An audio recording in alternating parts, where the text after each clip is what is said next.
Hello friends, welcome to BPSC right way. स्वागत है आप सभी का हमारे चैनल बीपीएससी राइट वे पर। आज हम लोग आप लोगों के लिए लेकर आए हैं जनवरी माह के सभी महत्वपूर्ण करंट अफेयर्स जो कि बिहार से संबंधित होंगे। यह सभी करंट अफेयर्स आपके आगामी आने वाले बिहार से संबंधित सभी परीक्षा के लिए अति महत्वपूर्ण होने जा रहा है। सर्वप्रथम तो आपको बताना चाहेंगे कि बहुत दिनों से हमारा वीडियो नहीं आ रहा था, मगर हम आपको आश्वस्त करना चाहेंगे कि हम कुछ ही दिनों के अंदर अपने सभी करंट अफेयर्स यानी कि जनवरी से लेकर जून माह तक के सभी करंट अफेयर्स को कवर कर लेंगे। तो चलिए हम लोग शुरू करते हैं आज का सेशन और देखते हैं आज का पहला प्रश्न। हमारा आज का पहला प्रश्न है, महात्मा गांधी साहित्य सम्मान से बिहार के किस व्यक्ति को सम्मानित किया गया है? तो हमारे उत्तर हो जाएंगे भगवान सिंह। आइए इससे संबंधित कुछ जानकारियों को देख लेते हैं। तिलका मांझी भागलपुर विश्वविद्यालय के हिंदी विभाग के सेवानिवृत्त प्रोफेसर श्री भगवान सिंह को उनके समग्र साहित्य सेवा के लिए महात्मा गांधी साहित्य सम्मान से सम्मानित किया जाएगा। इसकी घोषणा उत्तर प्रदेश हिंदी संस्थान के द्वारा की गई है। डॉक्टर श्री भगवान सिंह ने अपना सारा साहित्यिक जीवन गांधीवादी विचारधारा को समर्पित किया है। प्रकाशित कृतियों में गांधी और दलित भारत जागरण, गांधी एक खोज, गांधी और हमारा समय, तुलसी और गांधी, गांधी का साहित्य और भाषण चिंतन, गांधी और अंबेडकर, गांधी और हिंदी साहित्य, गांधी के आश्रम संदेश प्रमुख हैं। इसमें जो महत्वपूर्ण बातें याद रखने वाली है कि यह किसके द्वारा दिया गया है, तो यह दिया गया है उत्तर प्रदेश हिंदी संस्थान के द्वारा। तो इसे आप लोग याद रखेंगे। ठीक है, आगे बढ़ते हैं हम लोग, देखते हैं अगला प्रश्न। हमारा अगला प्रश्न है, इंडिया साइंस कांग्रेस 2020 में व्याख्यान देने के लिए बिहार के किस व्यक्ति को आमंत्रित किया गया है? तो हमारे उत्तर हो जाएंगे डॉक्टर कुमार संजीव। ठीक है, आइए इससे संबंधित कुछ तथ्यों को देख लेते हैं। प्रधानमंत्री नरेंद्र मोदी ने 3 जनवरी 2020 को बेंगलुरु में भारतीय विज्ञान कांग्रेस के 107वें सत्र का उद्घाटन किया था। इस बार भारतीय विज्ञान कांग्रेस 2020 का थीम था ग्रामीण विकास के लिए विज्ञान और प्रौद्योगिकी। यह विज्ञान कांग्रेस का 107वां अधिवेशन है। कर्नाटक में इससे पहले साल 2016 में मैसूर में विज्ञान कांग्रेस का आयोजन किया गया था। देश विदेश में वैज्ञानिक प्रवृत्ति को बढ़ावा देने तथा वैज्ञानिक अनुसंधान को प्रोत्साहन देने में भारतीय विज्ञान कांग्रेस की अहम भूमिका है। इस विज्ञान उत्सव में वैज्ञानिकों, शिक्षाविदों, शोधकर्ताओं, छात्रों और उद्यमियों समेत 15,000 से अधिक प्रतिनिधि ने हिस्सा लिया। भारतीय विज्ञान कांग्रेस का पहला सत्र 1914 में 15 जनवरी से 17 जनवरी तक आयोजित किया गया था। तो इसमें सबसे ज्यादा आप लोग याद रखेंगे कि यह कहां आयोजित किया गया था, तो यह आयोजित किया गया था बेंगलुरु में। ठीक है, और यह कौन सा सत्र था, तो यह 107वां सत्र था। और इस बार जो है इसका थीम क्या था, तो इसका थीम था ग्रामीण विकास के लिए विज्ञान और प्रौद्योगिकी। तो यह बिल्कुल ही याद रखिएगा। साथ ही साथ यह भी याद रखिएगा कि पहला सत्र जो है 1914 में लाया गया था। ठीक है, आगे बढ़ते हैं हम लोग, देखते हैं अगला प्रश्न। हमारा अगला प्रश्न है, उत्तर प्रदेश सरकार के द्वारा भारत भारती सम्मान से बिहार के किस महिला को सम्मानित किया गया है? तो हमारे उत्तर हो जाएंगे उषा किरण खान। आइए इससे संबंधित कुछ जानकारी को देख लेते हैं। बिहार की राजधानी पटना की साहित्यकार डॉक्टर उषा किरण खान को 5 लाख राशि वाले सबसे अहम पुरस्कार भारत भारती सम्मान से सम्मानित किया गया। डॉक्टर उषा किरण खान का जन्म 7 जुलाई 1945 को दरभंगा जिले के लहेरिया सराय में हुआ था। उन्होंने कई उपन्यास, कहानी और नाटक लिखे हैं। उन्होंने बाल उपन्यास और बाल नाटक भी लिखे हैं। मैथिली में रचना लेखन के लिए उन्हें साहित्यिक अकादमी पुरस्कार भी मिल चुका है। पद्मश्री से सम्मानित डॉक्टर खान को बिहार सरकार के राजभाषा विभाग की ओर से दिए जाने वाले हिंदी सेवी सम्मान के अलावा महादेवी वर्मा सम्मान भी मिल चुका है। अन्य सम्मान में दिनकर राष्ट्रीय पुरस्कार, कुसुमांजलि पुरस्कार और विद्या निवास मिश्र पुरस्कार शामिल हैं। तो इसमें जो हमें याद रखने वाली बात है कि यह कहाँ की रहने वाली है, तो यह बिहार के दरभंगा जिले की रहने वाली है। ठीक है, इसे आप याद रखेंगे। आगे बढ़ते हैं हम लोग, देखते हैं अगला प्रश्न। हमारा अगला प्रश्न है, स्वच्छता सर्वेक्षण 2020 के दूसरे तिमाही में बिहार का कौन सा जिला प्रथम स्थान पर आया है? तो हमारे उत्तर हो जाएंगे सुपौल। ठीक है, तो आइए हम लोग से संबंधित कुछ तथ्यों को देख लेते हैं। स्वच्छता सर्वेक्षण लीग 2020 की पहली 2 तिमाही की स्वच्छ सर्वेक्षण में इंदौर देश के 4000 से अधिक शहरी निकायों में अव्वल रहा है। उल्लेखनीय है कि इस साल स्वच्छ सर्वेक्षण में 4273 शहरी निकायों ने हिस्सा लिया था। स्वच्छता सर्वेक्षण 2020 में पटना अपनी स्थिति में सुधार नहीं कर पाया है तथा केंद्रीय शहरी विकास मंत्रालय की ओर से जारी की गई सूचना में पटना को एक बार फिर से 46वां स्थान मिला है।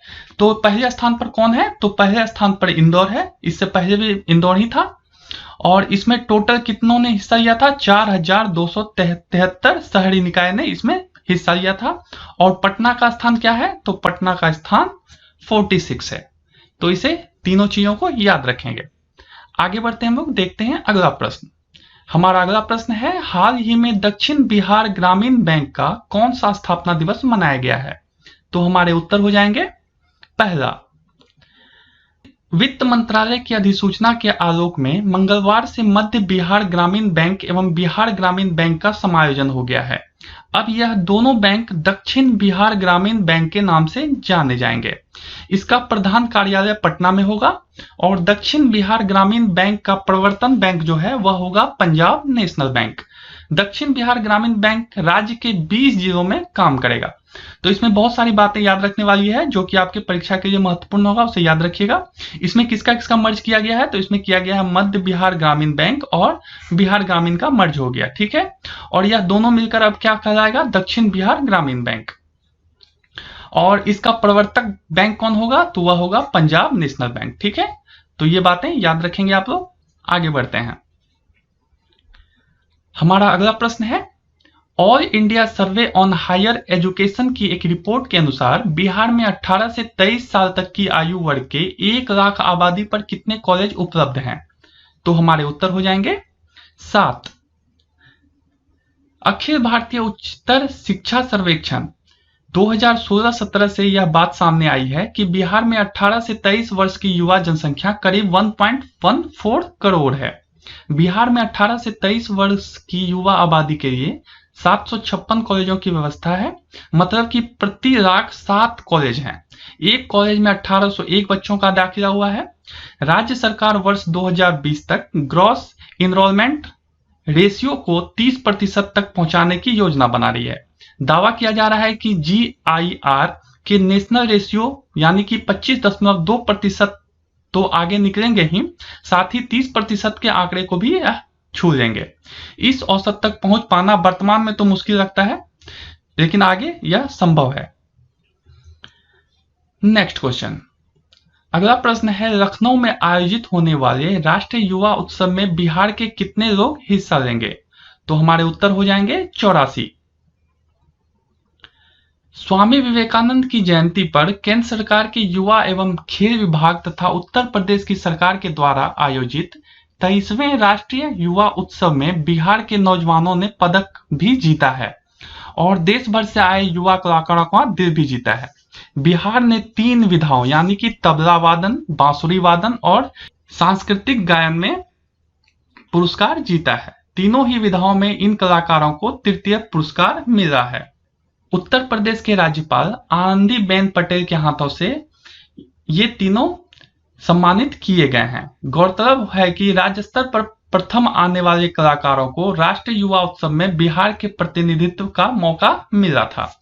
तो इसमें जो हमें याद रखना है वह है कि यह राष्ट्रीय युवा उत्सव जो है वह कितना था? तो यह 23वां था। ठीक है, और इसमें बिहार को जो सम्मान मिला है वो तबला में, बांसुरी वादन में और हिंदुस्तानी शास्त्रीय गायन में मिला है। ठीक है, और इसका जो उद्घाटन कहिए या फिर जो सम्मान मिला है वो आनंदीबेन पटेल के द्वारा मिला है, यानी कि उत्तर प्रदेश का भी राज्यपाल जो है वो आनंदीबेन पटेल है। तो ये याद रखेंगे। आगे बढ़ते हैं हम लोग, देखते हैं अगला प्रश्न।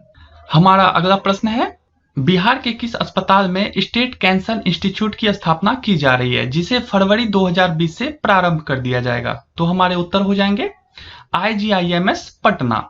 ठीक है, नेक्स्ट क्वेश्चन, मध्य प्रदेश में आयोजित होने वाले 65वें राष्ट्रीय स्कूल हैंडबॉल चैंपियनशिप के बालिका वर्ग में बिहार को कौन सा स्थान प्राप्त हुआ है? तो हमारे उत्तर हो जाएंगे दूसरा। बालिका वर्ग में उत्तर प्रदेश की बेटियों ने फाइनल में बिहार को 14-12 के नजदीकी मुकाबले में हराकर हैंडबॉल की चैंपियनशिप अपने नाम की है। तीसरे स्थान के मुकाबला बालक वर्ग में विद्या भारती और बिहार के बीच खेला गया, जिसमें विद्या भारती ने 26-24 से मैच जीतकर तीसरा स्थान हासिल किया, जबकि बालिका वर्ग में तीसरे स्थान के लिए गुजरात और हरियाणा के बीच मैच खेला गया था, जिसमें गुजरात ने 23-20 से मुकाबला अपने नाम हासिल कर तीसरा स्थान हासिल किया था। ठीक है, आगे बढ़ते हैं लोग, देखते हैं अगला प्रश्न। हमारा अगला प्रश्न है, हाल ही में बिहार को किस फसल के लिए कृषि कर्मण पुरस्कार से सम्मानित किया गया है? तो हमारे उत्तर हो जाएंगे गेहूं तथा मक्का। आइए इससे संबंधित हम लोग कुछ तथ्यों को भी देख लेते हैं। गेहूं और मक्का में बेहतर उत्पादकता के लिए बिहार को 2 कृषि कर्मण पुरस्कार प्राप्त हुआ है। मोदी के द्वारा कृषि मंत्री प्रेम कुमार को यह पुरस्कार दिया गया। 2016-17 में मोटे अनाज की श्रेणी में मक्का और 2017-18 में गेहूं उत्पादन में उत्कृष्ट प्रदर्शन के लिए कृषि कर्मण पुरस्कार से सम्मानित किया गया है बिहार को।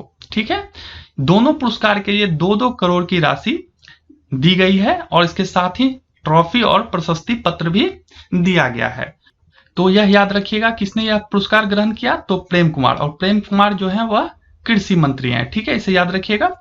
और 2016-17 में मक्का के लिए और 2017-18 में गेहूं उत्पादन के लिए बिहार को यह पुरस्कार दिया गया, इसे याद रखेंगे। आगे बढ़ते हैं हम लोग, देखते हैं अगला प्रश्न। हमारा अगला प्रश्न है, 19वें बिहार राज्य सब जूनियर कबड्डी चैंपियनशिप का आयोजन किस जिले में किया गया? तो हमारे उत्तर हो जाएंगे पूर्वी चंपारण। बिहार राज्य कबड्डी संघ के तत्वाधान में तथा जिला कबड्डी संघ पूर्वी चंपारण के द्वारा आयोजित राज्य स्तरीय सब जूनियर बालक कबड्डी प्रतियोगिता का आयोजन 3 जनवरी से 5 जनवरी के मध्य पकड़ी दयाल प्रखंड के राजेपुर में किया गया था। ठीक है, तो इसे याद रखिएगा। आगे बढ़ते हैं हम लोग, देखते हैं अगला प्रश्न। हमारा अगला प्रश्न है, बिहार के किस जिले में प्रत्येक वर्ष गुरु पर्व मनाने का निर्णय लिया गया है? तो हमारे उत्तर हो जाएंगे राजगीर तथा पटना। ठीक है, मुख्यमंत्री नीतीश कुमार ने गुरु गोविंद सिंह महाराज के 353वें प्रकाश गुरु पर्व के मौके पर गुरुवार को तख्त श्री हरिमंदिर साहिब के परिसर में आयोजित मुख्य समारोह में शामिल हुए और वहीं पर उन्होंने यह घोषणा किया। ठीक है, तो इसमें याद रखिएगा कि यह जो प्रकाश उत्सव मनाया गया था यह कौन सा था? यह 353वां प्रकाश उत्सव था। याद रखिएगा, यह हम लोग जनवरी माह के करंट अफेयर्स कर रहे हैं, तो हम लोग इसे जनवरी माह के अनुरूप ही पढ़ेंगे। ठीक है, तो यानी कि ये जो था 353वां प्रकाश उत्सव था, तो ये बहुत ही महत्वपूर्ण है, इसे याद रखिएगा। आगे बढ़ते हैं हम लोग, देखते हैं अगला प्रश्न। हमारा अगला प्रश्न है, किस वर्ष तक बिहार के सभी जिलों में कॉमन सर्विस सेंटर स्थापित कर लिया जाएगा? तो हमारे उत्तर हो जाएंगे 31 मार्च 2020। ठीक है, प्रदेश के चुनिंदा डाकघर में कॉमन सर्विस सेंटर खोले जाने की घोषणा की गई है। सेंटर खोलने के लिए डाकघरों को चिन्हित किया जा रहा है। कॉमन सर्विस सेंटर के बाद लोगों को डाक विभाग एक ही जगह पर सभी जरूरी सुविधाएं मुहैया कराएगा। डाकघर के माध्यम से जो है जाति, आय, वृद्धा, विधवा बीमा, पासपोर्ट, आवासीय, किसान क्रेडिट कार्ड, डीजल अनुदान के साथ साथ बुजुर्गों को मिलने वाली सरकारी सेवाओं का ऑनलाइन आवेदन भी यहां से हो सकेगा। ठीक है, इसके लिए डाकघर में कॉमन सर्विस सेंटर खोला जा रहा है, तो ये महत्वपूर्ण है, इसे याद रखेंगे। आगे बढ़ते हैं हम लोग, देखते हैं अगला प्रश्न। हमारा अगला प्रश्न है, बिहार के किस जिले में इंडिया इंटरनेशनल ट्रेड फेयर का आयोजन किया गया? तो हमारे उत्तर हो जाएंगे पटना। नेक्स्ट, बौद्ध महोत्सव का आयोजन बिहार में कब से प्रारंभ किया गया? तो हमारे उत्तर हो जाएंगे 29 जनवरी 2020, यानी कि 29 जनवरी 2020 से जो है बौद्ध महोत्सव का आयोजन प्रारंभ किया गया था। ज्ञान की भूमि बिहार के बोधगया में 29 जनवरी से 31 जनवरी के बीच यह आयोजित किया गया था। ठीक है, इस महोत्सव में हमारे देश के बहुत सारे कलाकारों ने अपना प्रदर्शन किया। इसमें Laos, Thailand, Sri Lanka, Cambodia, Vietnam, Myanmar, Indonesia, Bhutan और जापान भी इसमें शामिल हुआ था। पहली बार इस महोत्सव में जापान के कलाकारों ने भी अपनी प्रस्तुति दी थी। इस महोत्सव में बोध गया एवं महात्मा बुद्ध के जीवन से जुड़ी घटनाओं की जानकारी के लिए तथागत स्मारिका का भी प्रकाशन किया गया। तथागत स्मारिका में अंग्रेजी और हिंदी दोनों भाषाओं में लेख को शामिल किया गया था। तो यह बहुत ही महत्वपूर्ण प्रश्न है, इसे याद रखेंगे। यह कब से कब तक आयोजित किया गया था? तो यह किया गया था 29 जनवरी से 31 जनवरी के मध्य, और इसमें एक नया देश जापान ने भी शिरकत किया था। तो ये दोनों चीजें याद रखिएगा। आगे बढ़ते हैं लोग, देखते हैं अगला प्रश्न। हमारा अगला प्रश्न है, बिहार के किस अस्पताल में राष्ट्रीय बाल सुरक्षा कार्यक्रम के तहत 0 से 16 वर्ष तक के बच्चों को मुफ्त में इलाज किया जाएगा? तो हमारे उत्तर हो जाएंगे IGIMS Patna. Indira Gandhi institute of medical science में अब राष्ट्रीय बाल सुरक्षा कार्यक्रम के तहत 0 से 16 वर्ष तक के बच्चों को किसी भी जन्मजात बीमारियों का ऑपरेशन एवं इलाज मुफ्त में हो सकेगा। इसी योजना के तहत शुक्रवार को ENT विभाग में 7 वर्षीय बच्चा का जन्मजात जबड़े का बीमारी का ऑपरेशन किया गया। इस बीमारी में बोन ब्रिज इम्प्लांट काफी कीमती होता है। तो यह कितने से कितने बच्चों तक के लिए घोषणा किया गया है? तो यह किया गया है 0 से 16 वर्ष तक के बच्चों के लिए। ठीक है, तो इतना सा आप लोग याद रखेंगे। आगे बढ़ते हैं हम लोग, देखते हैं अगला प्रश्न। हमारा अगला प्रश्न है, बिहार कृषि विश्वविद्यालय भागलपुर के द्वारा बिहार के कितने जिलों में बायोटेक किसान हब बनाने का निर्णय लिया गया है? तो हमारे उत्तर हो जाएंगे 6।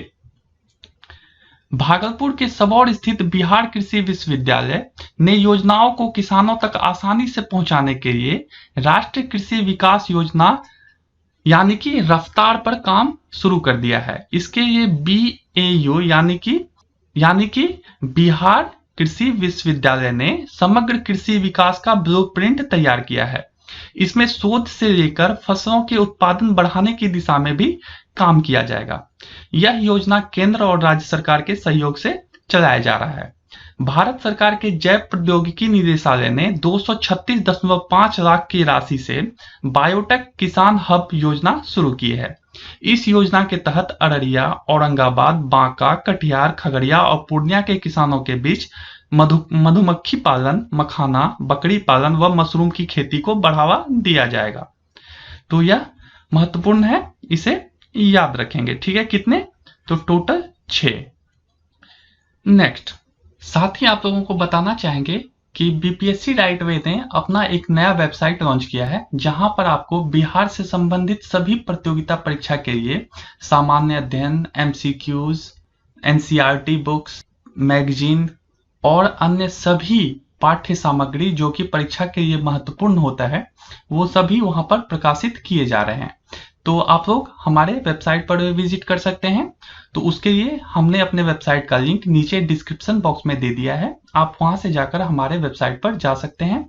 तो आप लोग वहां से जाकर हमारे डेली करंट अफेयर्स, सामान्य अध्ययन, MCQs, टेस्ट सीरीज वगैरह ज्वाइन कर सकते हैं। तो आइए हम लोग आगे बढ़ते हैं और देखते हैं अपना अगला प्रश्न। हमारा अगला प्रश्न है, बिहार के किस खिलाड़ी को वर्ष 2019 के लिए विश्व रग्बी की ओर से अंतरराष्ट्रीय युवा खिलाड़ी का पुरस्कार दिया गया है? तो हमारे उत्तर हो जाएंगे स्वीटी कुमारी। बिहार के एक छोटे से प्रखंड से निकलकर स्वीटी कुमारी ने इस साल का international young player of the year का खिताब जीता है। वर्ल्ड रग्बी के द्वारा जारी वर्ष 2019 के विभिन्न श्रेणियों के अंतर्गत यह पुरस्कार दिया गया है। पिछले साल स्वीटी ने एशियन यूथ व सीनियर रग्बी चैंपियनशिप में बेस्ट प्लेयर का खिताब जीता था। बता दें कि स्वीटी को Asia rugby under 18 girls championship Bhubaneswar, women sevens trophy Brunei और Asia rugby sevens trophy Jakarta Indonesia 2019 में बेस्ट स्कोरर और बेस्ट प्लेयर का अवार्ड पहले ही मिल चुका है। तो यह महत्वपूर्ण प्रश्न है, इसे याद रखिएगा। आगे बढ़ते हम लोग, देखते हैं अगला प्रश्न। बिहार के किस जिले में कछुआ पुनर्वास केंद्र खोलने को मंजूरी दी गई है? तो हमारे उत्तर हो जाएंगे भागलपुर। बिहार राज्य का पहला कछुआ पुनर्वास केंद्र भागलपुर के सुंदरवन में बनेगा। केंद्र सरकार की प्रायोजित योजना के तहत पुनर्वास केंद्र के लिए वन विभाग ने तैयारी शुरू कर दी है। कछुआ पुनर्वास केंद्र बन जाने के बाद राज्य में कहीं भी वन विभाग या पुलिस के द्वारा जब कछुआ को पकड़ा जाएगा तो उसे कोर्ट में सरेंडर के बाद पुनर्वास केंद्र लाया जाएगा। यहाँ मेडिकल टीम के द्वारा उसका इलाज व देखरेख किया जाएगा। जब वह स्वस्थ हो जाएगा तो उसे प्रकृति क्षेत्र में छोड़ दिया जाएगा। तो यह बहुत ही महत्वपूर्ण है, इसे याद रखिएगा कि कहां पर खोला जा रहा है, तो भागलपुर में, ठीक है, और भागलपुर के यह सुंदरवन में खोला जा रहा है, तो यह याद रखिएगा। आगे बढ़ते हैं हम लोग, देखते हैं अगला प्रश्न।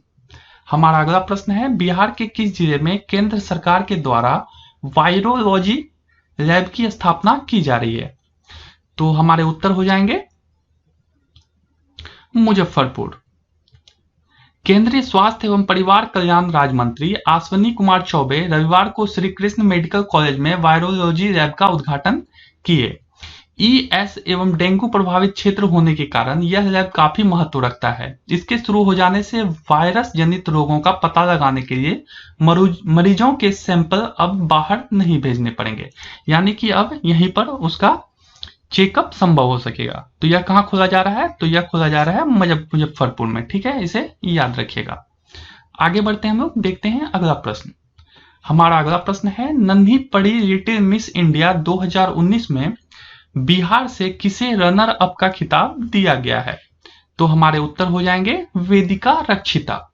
ओडिशा की राजधानी भुवनेश्वर में स्थित Kalinga Institute of Engineering and Technology की ओर से आयोजित कीट नन्ही पड़ी लिटिल मिस इंडिया 2019 का फाइनल व मेगा राउंड रविवार को संपन्न हुआ। कीट इंटरनेशनल स्कूल परिसर में 3 दिनों तक चले इस मेगा ऑडिशन एवं फाइनल राउंड में पूरे देश से 9 फाइनलिस्ट को पीछे छोड़कर गुनविन छाबड़ा ने नन्ही पड़ी का ताज अपने नाम कर लिया। मध्य प्रदेश के भोपाल की तृप्ति ठाकुर प्रथम तथा उपविजेता पटना की वेदिका रक्षिता ने उपविजेता का खिताब जीता।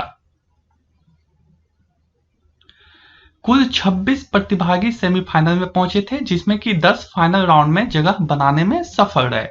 तो इसमें याद रखिएगा क्या कि पहले स्थान पर रही थी तृप्ति ठाकुर, ठीक है, और बिहार की वेदिका रक्षिता जो है यह दूसरे नंबर पे आई थी। और यह कहां आयोजित किया गया था? यह आयोजित किया गया था भुवनेश्वर में। और भुवनेश्वर में किसके द्वारा? Kalinga Institute of Engineering and Technology के द्वारा। तो इसे आप लोग याद रखेंगे। आगे बढ़ते हैं हम लोग, देखते हैं अगला प्रश्न। हमारा अगला प्रश्न है, फोर्ब्स मैगजीन के 20 सशक्त लोगों में बिहार से किस व्यक्ति को शामिल किया गया है? तो हमारे उत्तर हो जाएंगे कन्हैया कुमार एवं प्रशांत किशोर। दुनिया के प्रतिष्ठित पत्रिका फोर्ब्स में कन्हैया कुमार और प्रशांत किशोर को विश्व के टॉप 20 निर्णायक लोगों में सूची में जगह मिली है। कन्हैया को जहां इस सूची में 12वां तो प्रशांत किशोर को 16वां स्थान प्राप्त हुआ है। पत्रिका ने जेएनयू छात्र संघ के पूर्व अध्यक्ष कन्हैया कुमार और जदयू के रणनीतिकार प्रशांत किशोर को आगामी दशक का निर्णायक चेहरा करार दिया है। तो यह जनवरी माह के करंट अफेयर्स हैं, तो हम लोग इसे जनवरी के अनुसार पढ़ेंगे। तो इसमें कन्हैया को जो है वह 12वां स्थान प्राप्त हुआ था और प्रशांत किशोर को इसमें 16वां स्थान प्राप्त हुआ था। तो यह महत्वपूर्ण है, बस ये दोनों बातें याद रखिएगा। आगे बढ़ते हैं हम लोग, देखते हैं अगला प्रश्न। अगला प्रश्न है, किस बैंक के द्वारा 16 फरवरी को पटना के गांधी मैदान में इको फ्रेंडली मैराथन का आयोजन किया गया? तो हमारे उत्तर हो जाएंगे state bank of India. Next, Bihar के किस जिले में बॉटनिकल रिसर्च इंस्टीट्यूट के द्वारा बिहार में सेब की खेती के लिए HRMN 99 नामक सेब की प्रजाति की खेती की जाएगी? तो हमारे उत्तर हो जाएंगे मुजफ्फरपुर। नेक्स्ट, बिहार के किस जिले में 10,143 करोड़ की लागत से Magadh sugar mills private limited के द्वारा चीनी मिल स्थापित करने के लिए राज्य सरकार ने मंजूरी दे दी है? तो हमारे उत्तर हो जाएंगे पश्चिम चंपारण। अगला प्रश्न, उद्योग मंत्री श्याम रजक के द्वारा राज्य में कितने खादी मॉल का स्थापित करने की घोषणा की गई है? तो हमारे उत्तर हो जाएंगे 4। इस मॉल के जरिए राज्य में खादी वस्त्र को नई पहचान दिलाई जा सकेगी। मॉल में मधुबनी और भागलपुर समेत कई शहरों के मशहूर खादी की दुकानों को लगाया जाएगा। एक ही छत के नीचे खादी के कपड़े, हस्तशिल्प और मधुबनी पेंटिंग आदि एक ही जगह पर उपलब्ध हो सकेंगे। ठीक है, आगे बढ़ते हैं हम लोग, देखते हैं अगला प्रश्न। हमारा अगला प्रश्न है, बिहार इंटरनेशनल विमेन T20 की मेजबानी करेगा। इस टूर्नामेंट में कौन कौन से देशों ने भाग लिए? तो हमारे उत्तर हो जाएंगे भारत, थाईलैंड और बांग्लादेश। यानी कि बिहार ने जो T20 का आयोजन किया था, इसमें भारत, बांग्लादेश और थाईलैंड ने हिस्सा लिया था। आगे बढ़ते हैं हम लोग, देखते हैं अगला प्रश्न। बिहार के किस जिले में विश्व प्रसिद्ध शहनाई वादक बिस्मिल्लाह खान के नाम पर सांस्कृतिक विश्वविद्यालय की स्थापना की जाएगी? तो हमारे उत्तर हो जाएंगे बक्सर। मशहूर शहनाई वादक बिस्मिल्लाह खान के नाम पर बक्सर जिले के डुमरांव में बिहार सरकार जल्द एक सांस्कृतिक विश्वविद्यालय की स्थापना करेगा। कला और संस्कृति मंत्री प्रमोद कुमार ने इस बात का ऐलान किया है कि राज्य सरकार बक्सर के डुमरांव में बिस्मिल्लाह खान के नाम पर सांस्कृतिक विश्वविद्यालय का निर्माण करवाएगी। तो इसमें जो याद रखने वाली बात है वह यह है कि यहाँ कहाँ पर इसका निर्माण किया जा रहा है, तो वह बक्सर के डुमरांव में इसका निर्माण किया जाएगा। तो इसे आप लोग याद रखेंगे। आगे बढ़ते हैं हम लोग, देखते हैं अगला प्रश्न। बिहार के किस इंजीनियरिंग कॉलेज में अंतरराष्ट्रीय जल ज्ञान शिखर सम्मेलन का आयोजन किया जा रहा है? तो हमारे उत्तर हो जाएंगे NIT पटना।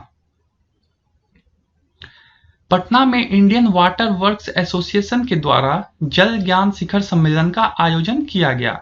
इसका थीम बदलते परिवेश में जल संरक्षण और गुणवत्ता प्रबंधन में दक्षता और लचीलापन है।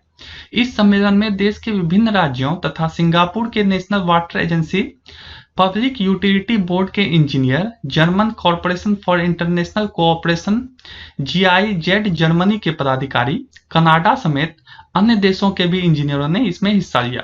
सम्मेलन का उद्घाटन 10 जनवरी को राज्यपाल फागू चौहान के द्वारा किया गया था। तो इसमें जो याद रखिएगा, यह किसके द्वारा किया गया था? यह इंडियन वाटर वर्क्स एसोसिएशन के द्वारा यह संपन्न किया गया। ठीक है, और इसका थीम जो था वह था बदलते परिवेश में जल संरक्षण और गुणवत्ता प्रबंधन में दक्षता और लचीलापन। तो ये दोनों बातें आप लोग याद रखेंगे। आगे बढ़ते हैं हम लोग, देखते हैं अगला प्रश्न।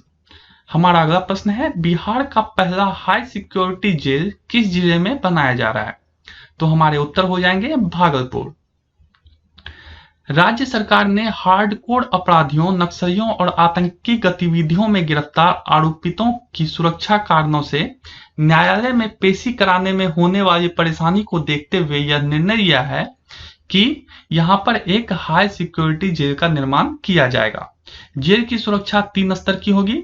स्थानीय पुलिस व जेल के सुरक्षा कर्मियों के अलावा पारा मिलिट्री के जवानों को भी इसकी सुरक्षा में लगाया जाएगा। जेल में वीडियो कॉन्फ्रेंसिंग के जरिए कैदियों की न्यायालय में पेशी की जाएगी। ठीक है, तो इसे याद रखेंगे कहां पर बनाया जा रहा है, तो यह भागलपुर में। ठीक है, नेक्स्ट, बिहार के किस स्थान पर कला ग्राम की स्थापना की जा रही है? तो हमारे उत्तर हो जाएंगे बोधगया। नेक्स्ट, बिहार वित्त विभाग में जन संवाद पोर्टल का उद्घाटन किसके द्वारा किया गया है? तो हमारे उत्तर हो जाएंगे सुशील कुमार मोदी। अगला प्रश्न, बिहार के किस जिले में बेटी के जन्म लेने पर बधाई संदेश के साथ साथ प्रशस्ति पत्र देने की शुरुआत की गई है? तो यह बहुत ही महत्वपूर्ण प्रश्न है, इसे याद रखिएगा। तो यह हुआ है बांका में। ठीक है, बांका की धरती से शुरू हुई उन्नयन बिहार के बाद एक और अनूठा यह पहल किया जा रहा है। इसकी शुरुआत भी जो है DM कुंदन कुमार ने किया है। यानी कि उन्नयन बिहार जो है, इसका भी जो है वो DM कुमार के द्वारा ही इसका पहल किया गया था। और जो अभी स्टार्ट हुआ है यह कार्यक्रम, इसका भी DM कुंदन कुमार ने ही किया है। इसके तहत यह कहा जाता है कि यह जानकर अपार हर्ष हुआ कि आपके घर पुत्री रत्न की प्राप्ति हुई है। इस खुशी के अवसर पर जिला प्रशासन आपको हार्दिक बधाई देता है, साथ ही बच्ची के उज्जवल भविष्य की कामना करता है। तो जिला प्रशासन जो है वह घर पर जाकर यह बधाई संदेश पहुंचाता है। तो यह महत्वपूर्ण प्रश्न है, इसे आप लोग याद रखेंगे। आगे बढ़ते हैं हम लोग, देखते हैं अगला प्रश्न। एग्रीकल्चर ग्रुप टुडे के द्वारा बिहार के किस संस्था को सर्वश्रेष्ठ इंडिया डेयरी पुरस्कार से सम्मानित किया गया है? अगेन महत्वपूर्ण प्रश्न, इसे याद रखेंगे आप लोग। तो इसका उत्तर है कॉम्फेड। ठीक है, एग्रीकल्चर टुडे ग्रुप की तरफ से दिल्ली के ताज पैलेस होटल में आयोजित इस अवार्ड समारोह में बड़ी संख्या में डेयरी सेक्टर के विशेषज्ञों और डेयरी इंडस्ट्रीज के दिग्गजों ने हिस्सा लिया था। इस अवसर पर पशुपालन और डेयरी सेक्रेटरी अतुल चतुर्वेदी ने 17 कैटेगरी में इंडिया अवार्ड प्रदान किए। बिहार एनिमल साइंस यूनिवर्सिटी के कुलपति डॉक्टर रामेश्वर सिंह को लाइफ टाइम अचीवमेंट पुरस्कार दिया गया। तो यह भी महत्वपूर्ण है, इसे आप लोग याद रखेंगे कि बिहार एनिमल साइंस यूनिवर्सिटी के कुलपति डॉक्टर रामेश्वर सिंह को लाइफ टाइम अचीवमेंट पुरस्कार इस संबंध में दिया गया है। आगे बढ़ते हैं हम लोग, देखते हैं अगला प्रश्न। हमारा अगला प्रश्न है, बिहार के किस व्यक्ति का नाम इंडिया बुक ऑफ रिकॉर्ड 2020 में शामिल किया गया है? तो हमारे उत्तर हो जाएंगे Naresh Chandra Mathur. India book of records के 2020 संस्करण में एसबीआई के रिटायर्ड सहायक महाप्रबंधक निदेशक नरेश चंद्र माथुर को स्थान दिया गया है। 69 वर्षीय माथुर को 4 विशिष्ट उपलब्धियों के लिए उनका नाम इसमें दर्ज किया गया है। माथुर ने A4 साइज का अनोखा कैलेंडर रूपी पुस्तक का निर्माण किया था, जिसके लिए इन्हें यह सम्मान प्राप्त हुआ है। ठीक है, आगे बढ़ते हैं हम लोग, देखते हैं अगला प्रश्न। अगला प्रश्न है, मुंगेर जिले के किस झील को इको टूरिज्म स्पॉट के रूप में विकसित किया जाने का निर्णय लिया गया है? तो हमारे उत्तर हो जाएंगे खड़गपुर झील। यहाँ के पानी को पेयजल के रूप में इस्तेमाल किया जाएगा। इस झील को विकसित करने से यह पर्यावरण के लिए तो फायदेमंद होगा ही, साथ ही इससे नई पीढ़ी को भी लाभ होगा। इस कार्य को जल जीवन हरियाली अभियान में शामिल किया गया है, यानी कि इसे जो है जल जीवन हरियाली मिशन के तहत इसे पूरा किया जाएगा। आगे बढ़ते हैं हम लोग, देखते हैं अगला प्रश्न। अगला प्रश्न है, बिहार के किस व्यक्ति को अब्दुल कलाम नेशनल फेलोशिप दिया गया है? तो हमारे उत्तर हो जाएंगे प्रोफेसर पुष्पक भट्टाचार्य। नेक्स्ट, लखनऊ में आयोजित होने वाले राष्ट्रीय युवा उत्सव में बिहार की ओर से किस व्यक्ति के द्वारा नेतृत्व किया जाएगा? तो हमारे उत्तर हो जाएंगे रंजन कुमार। स्वामी विवेकानंद की जयंती पर केंद्र सरकार के युवा एवं खेल विभाग तथा उत्तर प्रदेश की सरकार के द्वारा आयोजित 23वें राष्ट्रीय युवा उत्सव में बिहार के नौजवानों ने पदक भी जीता और देश भर से आए युवा कलाकारों का दिल भी जीता है। बिहार ने 3 विधाओं यानी कि तबला वादन, बांसुरी वादन और हिंदुस्तानी शास्त्रीय गायन की एकल प्रतियोगिता में यह पुरस्कार जीते हैं। तो इस संबंध में हम लोगों ने शायद पहले भी चर्चा कर लिया है, तो यह महत्वपूर्ण है, इसे याद रखिएगा कि यह 23वां संस्करण था, यानी कि राष्ट्रीय युवा उत्सव का यह 23वां संस्करण था। इसमें बिहार ने जो है तबला वादन, बांसुरी वादन और हिंदुस्तानी शास्त्रीय गायन में पुरस्कार जीता था। ठीक है, आगे बढ़ते हैं हम लोग, देखते हैं अगला प्रश्न। हमारा अगला प्रश्न है, मशरूम की खेती के लिए धानुका इनोवेशन एग्रीकल्चर अवार्ड से किस महिला को सम्मानित किया गया है? तो हमारे उत्तर हो जाएंगे अनीता देवी। यह बहुत ही महत्वपूर्ण है, इसे याद रखिएगा कि धानुका इनोवेशन एग्रीकल्चर अवार्ड से किसे सम्मानित किया गया है? तो यह सम्मानित किया गया है अनीता देवी को। वह अब नालंदा जिले के चंडी ब्लॉक के तहत अपने पैतृक गांव यानी कि अनंतपुर और आसपास के गांव में मशरूम उगाने के लिए बड़ी संख्या में महिलाओं को प्रेरित करने और आकर्षक बनाने के लिए जानी जाती है। वर्तमान में उसकी कंपनी के साथ लगभग 250 महिलाएं जुड़ी हुई है। इस महिलाओं को बिहार सरकार के ग्रामीण आजीविका कार्यक्रम के तहत गठित SHG से जोड़ा गया है। तो किससे जोड़ा गया है? तो उसे जोड़ा गया है ग्रामीण आजीविका कार्यक्रम के तहत। ठीक है, तो इसे आप लोग याद रखेंगे, महत्वपूर्ण प्रश्न है। आगे बढ़ते हैं हम लोग, देखते हैं अगला प्रश्न। हमारा अगला प्रश्न है, बिहार के किस खिलाड़ी को BCCI के द्वारा MA चिदम्बरम पुरस्कार से सम्मानित किया जाएगा? तो हमारे उत्तर हो जाएंगे आशुतोष अमन एवं अपूर्व आनंद को। बिहार क्रिकेट रणजी टीम के कप्तान और अंडर 23 सीके नायडू टीम के सदस्य अपूर्वा आनंद को बीसीसीआई की ओर से ए चिदम्बरम अवार्ड के लिए चुना गया है।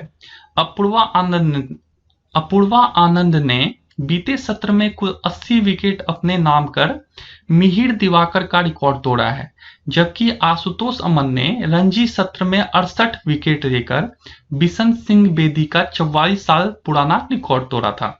ठीक है, तो हम लोगों ने इसके बारे में पहले के करंट अफेयर्स पर भी चर्चा किया है।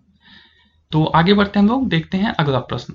हमारा अगला प्रश्न है, राष्ट्रीय अपराध अभिलेख ब्यूरो के द्वारा जारी आंकड़ों के अनुसार बिहार का देश में अपराध के मामले में कौन सा स्थान है? तो हमारे उत्तर हो जाएंगे 23वां। बिहार संज्ञेय अपराध के मामले में देश में 23वें स्थान पर है। राष्ट्रीय अपराध अभिलेख ब्यूरो के आंकड़ों के अनुसार बिहार 11वें और लूट में 16वें स्थान पर है।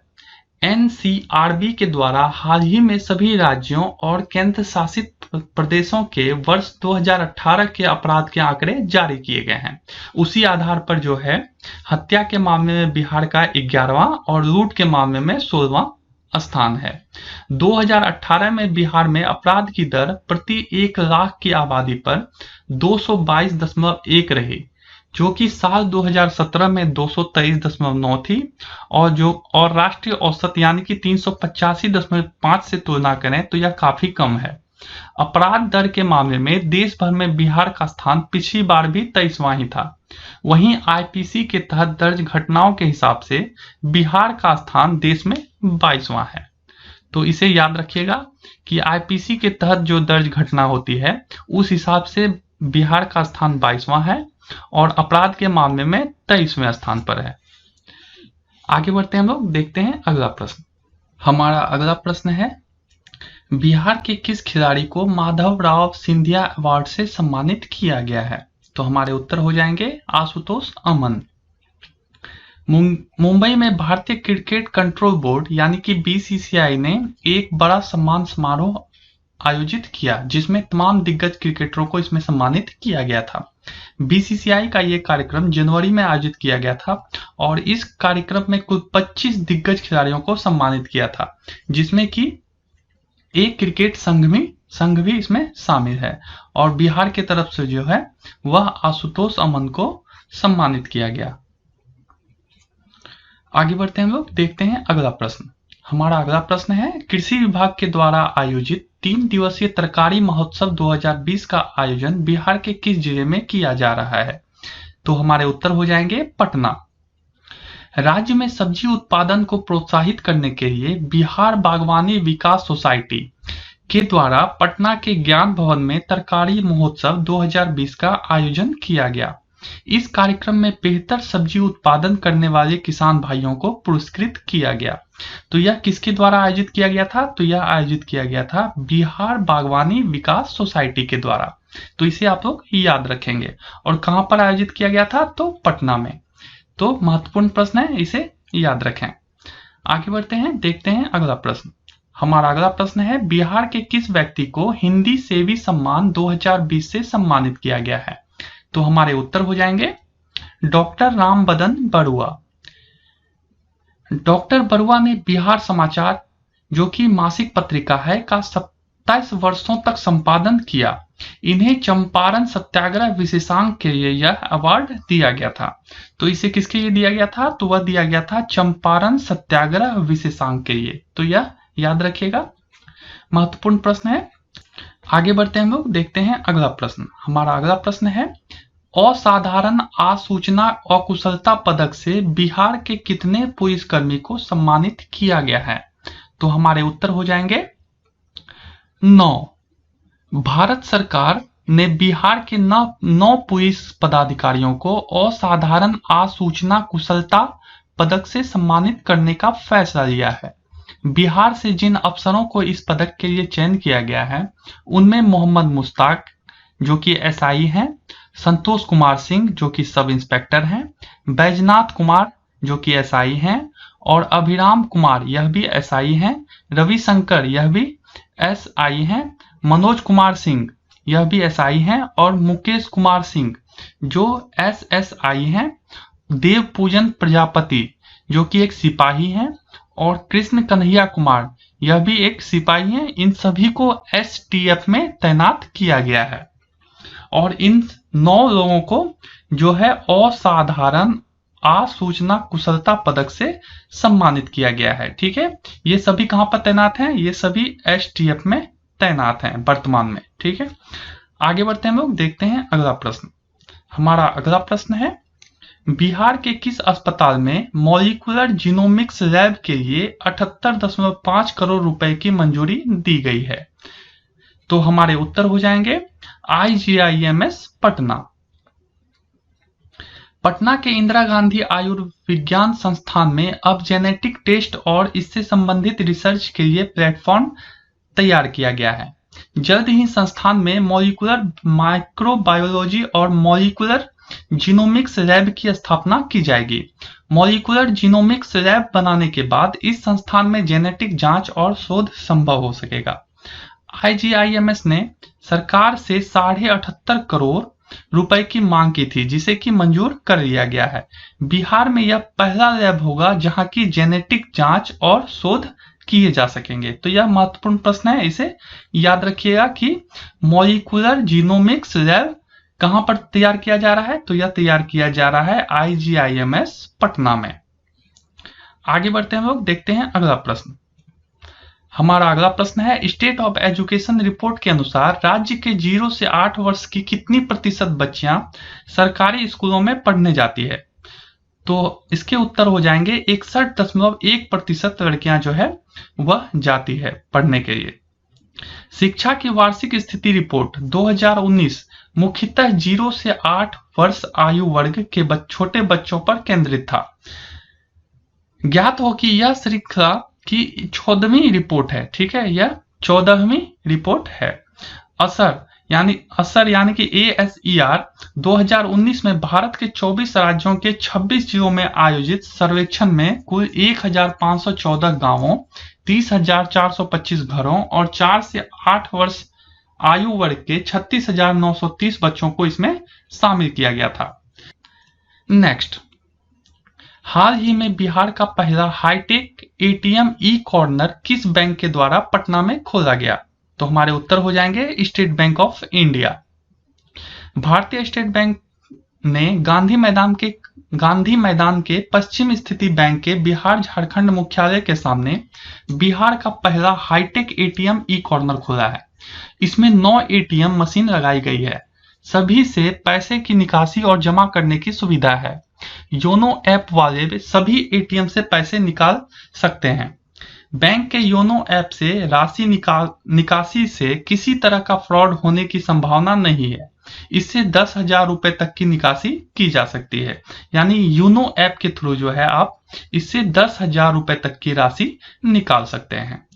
नेक्स्ट, अगला प्रश्न है, खेलो इंडिया यूथ गेम्स में बिहार के किस खिलाड़ी ने लॉन बॉल टेनिस में स्वर्ण पदक जीता है? तो बहुत ही महत्वपूर्ण प्रश्न है, इसे याद रखिएगा। तो इसके उत्तर हो जाएंगे खुशबू कुमारी एवं निखत खातून। ठीक है, गुवाहाटी में आयोजित खेलो इंडिया यूथ गेम्स में बिहार ने स्वर्ण पदक जीता है और यह स्वर्ण पदक जो जीता है वह लॉन बॉल टेनिस में। ठीक है, इसमें निखत खातून और खुशबू कुमारी की जोड़ी ने सभी प्रतिद्वंदी को पीछे छोड़कर खेलो इंडिया के तीसरे संस्करण में बिहार को पहला स्वर्ण पदक दिलाया है। तो यह बहुत ही महत्वपूर्ण है। यह कहां पर, और इसमें जो हमें याद रखना है वह है यह कहां पर आयोजित हुआ था? तो यह गुवाहाटी में आयोजित हुआ था। ये खुशबू कुमारी और निखत खातून ने किस स्पर्धा में जीता था? तो यह लॉन बॉल में जीता था और यह जो खेलो इंडिया का संस्करण था यह तीसरा संस्करण था। तो यह तीनों बातें आप लोग याद रखेंगे। आगे बढ़ते हैं हम लोग, देखते हैं अगला प्रश्न। हमारा अगला प्रश्न है, विज्ञान प्रदर्शनी के लिए हर जिले के राज्य सरकार के द्वारा कितने रुपए की सहायता राशि दी गई है? तो हमारे उत्तर हो जाएंगे 1 लाख। नेक्स्ट, बिहार के किस जिले के एयरपोर्ट से एयर एम्बुलेंस सेवा शुरू की गई है? तो हमारे उत्तर हो जाएंगे पटना एयरपोर्ट। दिल्ली, कोलकाता समेत अन्य शहरों के बड़े हवाई अड्डे पर इस तरह का काउंटर नहीं है जहां से मरीज के परिजन सीधे एयर एम्बुलेंस बुक कर सकें। पटना एयरपोर्ट इस तरह का देश का पहला काउंटर है, ठीक है, जहां से क्या है कि आप एयर एम्बुलेंस बुक कर सकते हैं। सूचना देने के 6 घंटे में सभी प्रक्रिया पूरा कर एयर एम्बुलेंस मरीजों तक पहुंचा दिया जाएगा। पटना से मरीज को कोलकाता भी ले जाया जा सकता है और दिल्ली भी, ठीक है। इसके लिए चार्ज करीब 7.50 लाख रुपए होगा। फ्लाइंग टाइम अधिक होने से कोलकाता या किसी शहर का चार्ज दिल्ली से अधिक होगा। तो यह एक महत्वपूर्ण कदम बिहार सरकार ने उठाया है कि यहां से कोई भी एयर एम्बुलेंस बुक करा सकता है। आगे बढ़ते हैं हम लोग, देखते हैं अगला प्रश्न। हमारा अगला प्रश्न है, बिहार साहित्य सम्मेलन की ओर से किस व्यक्ति को साहित्य सेवी पुरस्कार से सम्मानित किया गया है? तो हमारे उत्तर हो जाएंगे doctor Vijay Kumar Pandey. Union Bank of India क्षेत्रीय कार्यालय में पदस्थ डॉक्टर विजय कुमार पांडे राजभाषा अधिकारी को बिहार साहित्य सम्मेलन का साहित्य सेवी पुरस्कार दिया गया है। यह पुरस्कार साहित्य सम्मेलन के अध्यक्ष डॉक्टर अनिल सुलभ तथा मेजर बलवीर सिंह भासीन के हाथों प्रदान किया गया है। नेक्स्ट, जल जीवन हरियाली कार्यक्रम को सुचारू रूप से चलाने के लिए किस जिले को प्रथम स्थान प्राप्त हुआ है? तो वह प्राप्त हुआ है जहानाबाद को। जिले में मानव श्रृंखला अभियान को सफल बनाने के लिए जिला प्रशासन द्वारा पूरी ताकत इसमें झोंक दी गई थी। डीएम नवीन कुमार खुद अभियान का व्यापक सफलता के लिए मोर्चे पर मौजूद थे। इस मानव श्रृंखला का निर्माण जल एवं पर्यावरण के संरक्षण, नशा मुक्त समाज का निर्माण, दहेज, बाल विवाह उन्मूलन के लिए किया जा रहा था। आगे बढ़ते हैं हम लोग, देखते हैं अगला प्रश्न। अगला प्रश्न है, बिहार के मिथिला अंचल क्षेत्र के किस शब्द को 200 साल पुरानी इंग्लैंड की कॉलिंस डिक्शनरी में शामिल किया गया है? तो हमारे उत्तर हो जाएंगे पाग। मिथिलांचल की सिरमौर पाग को दुनिया भर में प्रतिष्ठा मिलने लगी है। इस शब्द को शामिल करते हुए कॉलिंस डिक्शनरी ने इसे परिभाषित किया है कि पाग सिर पर धारण करने वाला एक प्रकार का वस्त्र है जिसे भारत के मिथिला क्षेत्र के लोग माथे के ऊपर पहनते हैं। डिक्शनरी ने पाग का अलंकारिक अर्थ भी लिखा है, यानी इसका मतलब होता है प्रतिष्ठा। दोनों अर्थ के लिए अलग अलग उदाहरण भी इसके लिए पेश किए गए हैं। दिसंबर 2019 में पाग शब्द को लंदन से प्रकाशित मैकमिलन डिक्शनरी ने भी स्वीकार किया था। ऑक्सफोर्ड ने पाग शब्द को स्वीकार करते हुए अगले संस्करण के लिए इसे विचाराधीन रखा है। तो यह महत्वपूर्ण है, इसे याद रखिएगा। आगे बढ़ते हैं हम लोग, देखते हैं अगला प्रश्न।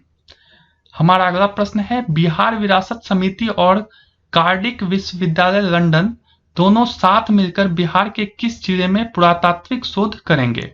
तो हमारे उत्तर हो जाएंगे नालंदा तथा वैशाली। अगला प्रश्न, हाल ही में भुवनेश्वर में आयोजित 10वीं अखिल भारतीय राजभाषा सम्मेलन में बिहार के किस महिला को शिखर सम्मान से सम्मानित किया गया? तो हमारे उत्तर हो जाएंगे नीतू कुमारी नवगीत। लोक गायिका नीतू कुमारी नवगीत को उड़ीसा की राजधानी भुवनेश्वर में आयोजित अखिल भारतीय 10वें राजभाषा सम्मेलन एवं कार्यशाला के आयोजन के दौरान साहित्य एवं कला के क्षेत्र में विशिष्ट योगदान के लिए शिखर सम्मान प्रदान किया गया। मालूम हो कि नीतू नवगीत रेलवे अधिकारी है। उन्होंने अपनी लोकगीत संगीत की सुर लहरी में देश भर में जिले का नाम रोशन किया है। तो यह आयोजन कहां पर हुआ था? तो यह हुआ था भुवनेश्वर में, जो कि उड़ीसा की राजधानी है। और यह कौन सा सम्मेलन था? तो यह 10वां था, यानी कि इससे पहले 9 आयोजित किए जा चुके हैं। ठीक है, तो ये दोनों चीजें आप लोग याद रखेंगे। आगे बढ़ते हैं हम लोग, देखते हैं अगला प्रश्न। हमारा अगला प्रश्न है, तरुण भारतीय संघ की ओर से मुख्यमंत्री नीतीश कुमार को किस पुरस्कार से सम्मानित किया गया है? तो हमारे उत्तर हो जाएंगे पर्यावरण संरक्षण पुरस्कार 2020। इस अवसर पर नीतीश कुमार ने कहा कि जलवायु परिवर्तन के कारण कभी बारिश में कमी तो कभी अचानक तीव्र वर्षा की स्थिति बनती है।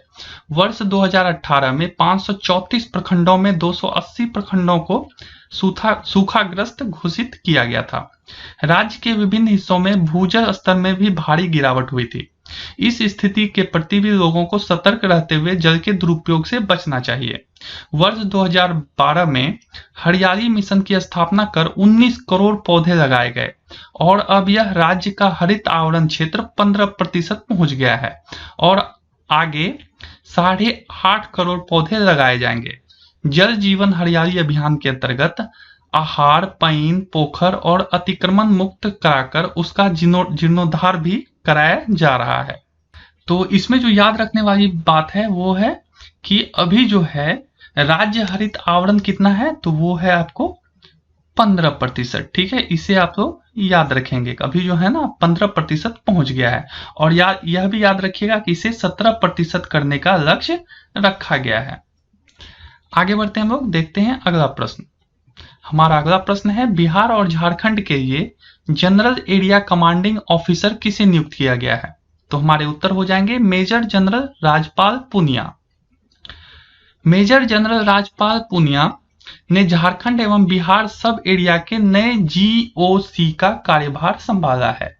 एनडीए से कमीशन प्राप्त करने वाले मेजर जनरल पूनिया सेना के कई महत्वपूर्ण पदों पर पहले कार्य कर चुके हैं। नेक्स्ट, अगला प्रश्न है, वाल्मीकि नगर व्याघ्र परियोजना के तहत किस जानवर को बिहार के वाल्मीकि नगर में बसाया जाएगा? तो हमारे उत्तर हो जाएंगे गैंडा।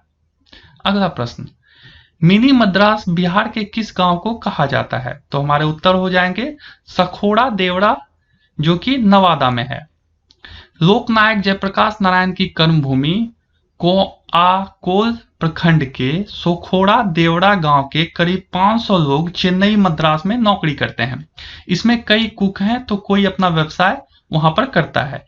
यही नहीं, कुछ लोगों ने तो वहां अपना होटल भी खोल रखा है। इसकी संख्या सबसे ज्यादा चेन्नई के टी नगर में है।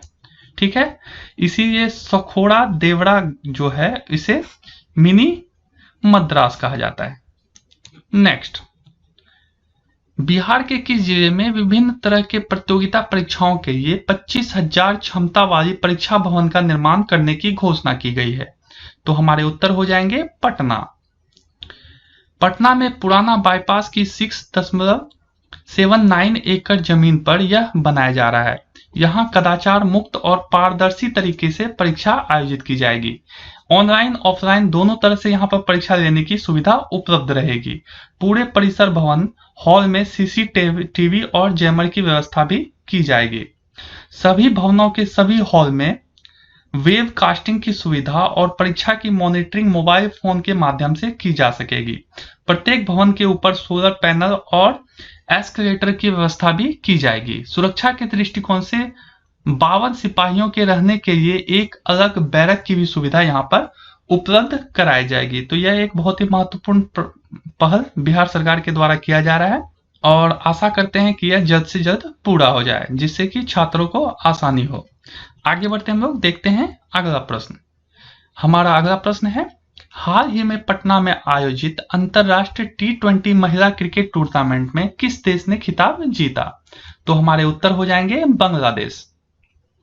राजधानी स्थित ऊर्जा स्टेडियम में इंटरनेशनल महिला T20 क्रिकेट टूर्नामेंट का बीसीए से जुड़े अधिकारियों की मौजूदगी में उद्घाटन किया गया था। बीसीसीआई के द्वारा आयोजित अंतरराष्ट्रीय महिला T20 चतुष्कोणीय श्रृंखला पहली बार राजधानी पटना में आयोजित किया गया था। बांग्लादेश ने 5 विकेट से भारत ए टीम को हराया था। इसमें बांग्लादेश ने भारत ए टीम को हरा दिया था। नेक्स्ट, स्कूली बच्चों के लिए कार्यक्रम अपनी सेना को जाने नामक आयोजन कहां पर किया गया? तो हमारे उत्तर हो जाएंगे दानापुर। नेक्स्ट, देश की सेवा में शहीद हुए बिहार के सैनिकों की पत्नियों को फागू चौहान के द्वारा कौन सा सम्मान दिया गया है? तो हमारे उत्तर हो जाएंगे वीर नारी सम्मान। एक भारत श्रेष्ठ भारत के सपने का लक्ष्य यही है कि हमारी राष्ट्रीय एकता सुदृढ़ हो। समाज में शांति और भावना के लिए आपसी भाईचारे की जरूरत है। वहीं देश की एकता और अखंडता के लिए हमारे भारतीय राष्ट्रीयता की भावना का विकास अत्यंत ही आवश्यक है। राज्यपाल ने 1967 से 2003 तक शहीद हुए राज्य के शहीद सैन्य अधिकारियों एवं सैनिकों की 92 वीर नारियों को सम्मानित किया है। सम्मान के स्वरूप अंग वस्त्र, सम्मान पत्र और प्रत्येक को 51,51 हजार रुपए की राशि प्रदान की गई। तो यह बहुत ही महत्वपूर्ण प्रश्न है, इसे आप लोग याद रखेंगे।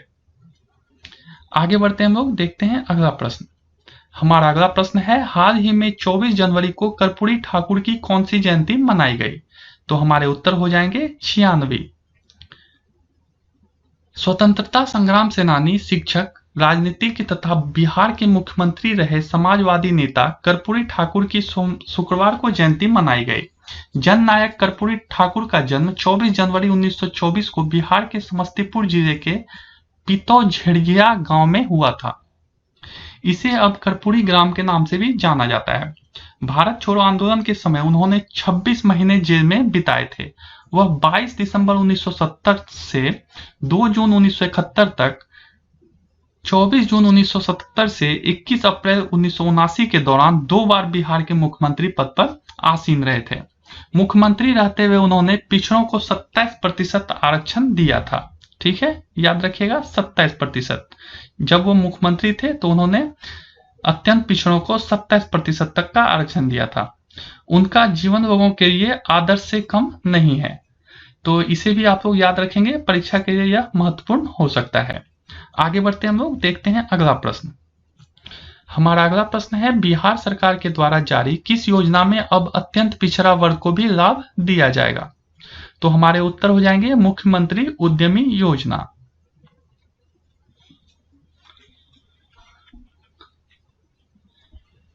कर्पूरी ठाकुर की जयंती पर आयोजित समारोह में इस समाज के लिए 2 बड़ी घोषणाएं की गई। मुख्यमंत्री ने अति पिछड़ा उद्यमी योजना की शुरुआत व साथ ही प्रवेशिकोत्तर छात्रवृत्ति का लाभ अत्यंत पिछड़ा समाज के 2.5 लाख की वार्षिक आय वालों को भी मिला है। उद्यमी योजना के तहत छोटे उद्योग लगाने के लिए युवा युवतियों को राज्य सरकार सहयोग करती है। इसमें 5 लाख तक का अनुदान और 5 लाख लोन दिए जाते हैं। लोन पर कोई भी ब्याज दर नहीं लगता। लोन मिलने के 6 महीने के बाद से 84 किस्तों में इसे लौटाने का प्रावधान किया गया है। तो याद रखिएगा कितने किस्तों में, तो यह किया गया है 84 किस्तों में। ठीक है, इस योजना में चयनित युवा युवतियों को राज्य सरकार अपने खर्च पर उद्योग से संबंधित प्रशिक्षण भी देती है। तो इसमें 5 लाख तक का अनुदान और 5 लाख लोन दिए जाते हैं। यानी कि यह 5 लाख जो है वह अनुदान के रूप में मिलेगा और यह 5 लाख जो है वह लोन के रूप में मिलेगा, और इसे 84 किस्तों में लौटाने का प्रावधान किया गया है। तो यह बहुत ही महत्वपूर्ण योजना है, इसे याद रखेंगे। आगे बढ़ते हैं हम लोग, देखते हैं अगला प्रश्न। हमारा अगला प्रश्न है, अग्निशमन सेवा नियमावली 2020 के अनुसार फायर टैक्स के रूप में संपत्ति कर का कितना प्रतिशत लोगों को देना होगा? तो हमारे उत्तर हो जाएंगे 2.50%। राज्य में आग लगी के हादसे न हो, अग्नि सुरक्षा के उपायों का कड़ाई से पालन हो, इसके लिए बिहार अग्निशमन सेवा नियमावली 2020 तैयार की गई है। इसके तहत परमानेंट एनओसी नहीं दी जाएगी। आवासीय भवनों के लिए 5 साल, hotel, restaurant, shopping mall, school, college, अस्पताल एवं सभी गैर आवासीय भवनों के लिए 3 साल तथा पेट्रोल पंप, गैस गोदाम आदि जोखिम श्रेणियों के भवनों को हर 2 साल के बाद एनओसी लेना अनिवार्य होगा। एनओसी ऑनलाइन देने के लिए वेबसाइट बनाई जा रही है। नई व्यवस्था में अग्निशम सेवा के पदाधिकारी निर्माण के दौरान निरीक्षण करेंगे तथा स्थानीय निकाय भी किसी इमारत का पोजेशन कंप्लीट सर्टिफिकेट या क्लियरेंस फायर सेफ्टी एनओसी जारी होने के बाद ही वहां वह दे पाएंगे। ठीक है, फायर कंसल्टेंट की रिपोर्ट पर रिन्यूअल होगी एनओसी। ठीक है, यानी कि एनओसी जो है वह फायर कंसल्टेंट की रिपोर्ट पर ही रिन्यूअल की जाएगी। आगे बढ़ते हैं हम लोग, देखते हैं अगला प्रश्न। हमारा अगला प्रश्न है, हाल ही में बिहार के कितने लोगों को पद्म सम्मान से सम्मानित किया गया है? तो हमारे उत्तर हो जाएंगे 8। वो 8 हैं जॉर्ज फर्नांडिस, जिसे कि मरणोपरांत दिया गया है और उसे जन सेवा के क्षेत्र में दिया गया है। सुजय के गुहा को विज्ञान एवं इंजीनियरिंग के क्षेत्र में दिया गया है। विमल कुमार जैन को समाज सेवा के क्षेत्र में दिया गया है। शांति जैन को कला के क्षेत्र में दिया गया है। डॉक्टर शांति राय को चिकित्सा के क्षेत्र में दिया गया है। श्याम सुंदर शर्मा को कला के क्षेत्र में दिया गया है। रामजी सिंह को समाज सेवा के क्षेत्र में दिया गया है। वशिष्ठ नारायण सिंह को विज्ञान एवं इंजीनियरिंग के क्षेत्र में दिया गया है। तो पद्म विभूषण से जो है जॉन फर्नांडिस को दिया गया है, ठीक है, सम्मानित किया गया है। और पद्मश्री से जो है वह इन लोगों को किया गया है। तो इसे आप लोग बिल्कुल याद रखेंगे, बहुत ही महत्वपूर्ण है। और इसे तो खास तौर पर याद रखेंगे, पद्म विभूषण से जो है जॉर्ज फर्नांडिस को मरणोपरांत यह दिया गया है। आगे बढ़ते हैं लोग, देखते हैं अगला प्रश्न।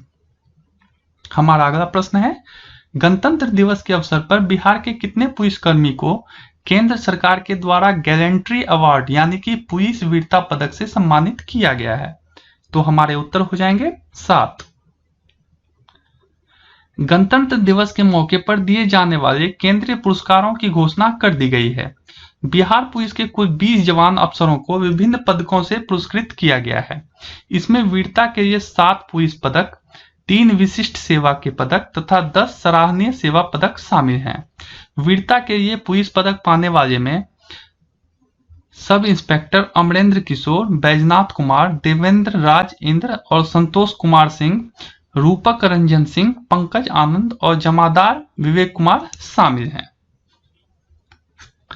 आगे बढ़ते हैं हम लोग, देखते हैं अगला प्रश्न। हमारा अगला प्रश्न है, कर्पूरी ठाकुर छात्रावास योजना के तहत कितने जिलों में नए छात्रावास बनाए जाएंगे? तो हमारे उत्तर हो जाएंगे 6। मंत्रिमंडल ने जन नायक कर्पूरी ठाकुर छात्रावास योजना से लखीसराय, समस्तीपुर, दरभंगा, वैशाली, खगड़िया और सिवान में छात्रावास निर्माण की अनुमति दे दी है। अभी 28 जिलों में ऐसे छात्रावास चल रहे हैं। इस योजना पर खर्च होने वाली राशि का कुछ हिस्सा वहन पुल निर्माण निगम CSRA के तहत करेगी। यह छात्रावास के निर्माण पर 26.9 करोड़ रुपए की लागत आएगी। नए छात्रावास में 600 छात्रों के रहने की जगह तैयार की जा रही है। नेक्स्ट, बोध गया में आयोजित बौद्ध महोत्सव 2020 का उद्घाटन किसके द्वारा किया गया? तो हमारे उत्तर हो जाएंगे नीतीश कुमार। बौद्ध महोत्सव से बौद्ध देशों में नया संदेश जा रहा है। यही कारण है कि इसमें लोगों की सहभागिता बढ़ी है। अनेक देशों के कलाकार शामिल हो रहे हैं। बिहार में करोड़ों पर्यटक आने लगे हैं। इसमें विदेशी पर्यटकों की संख्या 11 लाख से अधिक हो गई है। पिछले 30 साल से दलाई लामा हर वर्ष बोध गया आ रहे हैं।